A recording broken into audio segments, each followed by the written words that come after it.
I want to thank everyone who is gathered here today.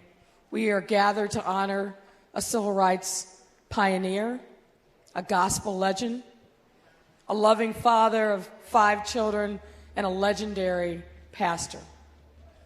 Reverend Clay Evans often told us it is no secret what God can do. And his life was proof of that.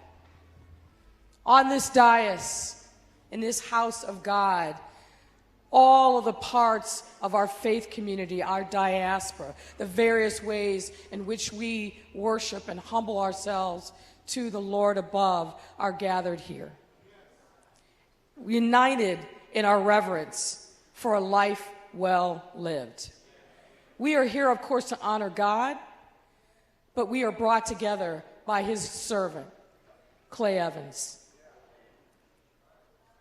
Chicago is stronger and we are better because of a young man from Brownsville who built his ministry as a beacon of hope in Brownsville, Chicago, and dedicated his life's work to everyone who gathers here and everyone who calls Chicago his home. Since the news of his passing, I have heard from a number of people who claim him as the reason for why their life has become one of substance, of measure. And that speaks well to this man who the Lord has called home.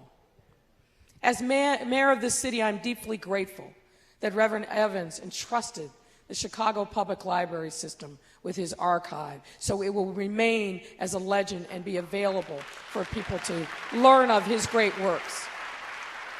It's a way for all of us and future generations to be inspired by the grace and the way in which he lived his life, a grace that was captured through the examples of his life.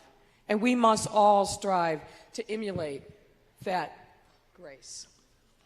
In thinking about my words today, I was drawn to a particular verse in Hebrews chapter 13, verse 7, which reads, "Remember your leaders, those who spoke to you of the word of God. Consider the outcome of the way of their lives and imitate their faith." Now, there's much that's been written about who the author of Hebrews letters were in chapter 13, but the intent is clear. It's encouraging Christians to be reverent in their faith in spite of persecution, in spite of hardships. And that is the essence of Reverend Clay Evans' ministry. We must remember the life that he led and imitate him in all things because of the way in which he touched so many people in our community, and his ministry will live on even though God has called him home.